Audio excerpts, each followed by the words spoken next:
All right, today we're going to talk about a skill that will completely, and I mean completely, change how you use AI. This is the secret to getting past those simple, kind of boring answers and getting the powerful, specific results you've been looking for. So have you ever asked an AI for help and gotten a response that was just meh? You know, it's technically correct, but it's so bland and generic, it's basically useless. It is a super common frustration, but here's the thing. The problem isn't the AI, it's how we're asking. The issue is something we can call level 1 prompting. This is what most of us do naturally. We give the AI a simple, vague command like, write a post about productivity. We're not giving it any detail, no background, no real direction. We're pretty much just pointing it at a massive topic and hoping for the best. Think about it like this. A level 1 request is like walking into a restaurant and just saying, I want food. Sure, you'll probably get something to eat, but who knows what it'll be?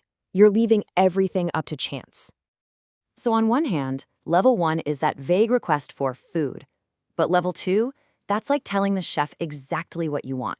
You're not just asking for food anymore. You're giving a detailed instruction with all your preferences. One is a total shot in the dark. The other is a recipe for getting exactly what you want. And that brings us to the solution, level 2 prompting. Now, this isn't some super complicated coding language or anything like that. It's just a simple, structured way to communicate. You give the AI a clear role to play, the context it needs to understand the situation, a specific goal, and the exact format you want the output in. You're helping the AI cut through all the noise and focus on the one perfect answer you're looking for.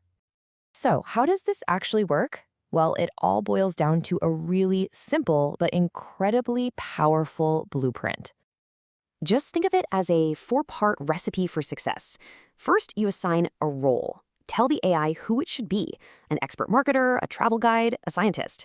Next, you give it context. What's the background story? Then state the goal. Be super clear about what you want it to do.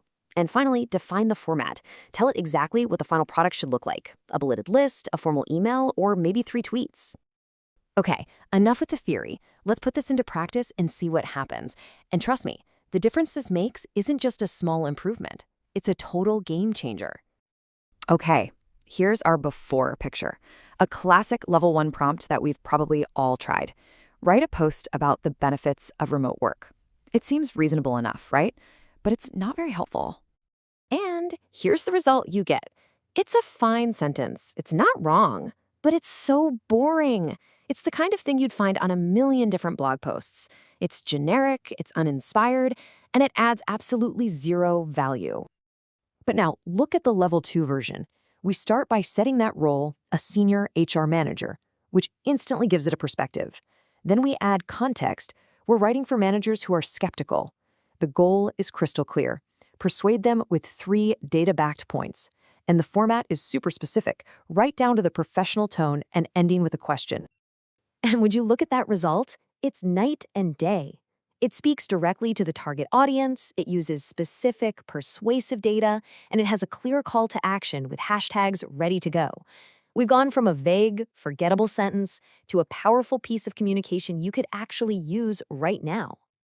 So you see, this isn't just about writing fancier prompts. It's really about shifting how you think about AI. It's not a magic 8-ball, it's a powerful collaborator that does its best work when you give it clear direction. So let's lock in the key takeaways. First, clarity is king. It's simple. Vague instructions get you vague results. Second, context is your control panel. It's how you guide the AI to the exact answer you need. That 4-part structure we talked about, that is your recipe for quality every single time. And most importantly, start thinking of yourself as the director. You are in charge of this whole process. So now you have the blueprint. You have the keys to level 2 prompting. You can officially go from getting those generic, bland answers to creating precisely what you need, whether that's marketing copy, a technical explanation, or even a creative story. The only question left is, what are you going to create first?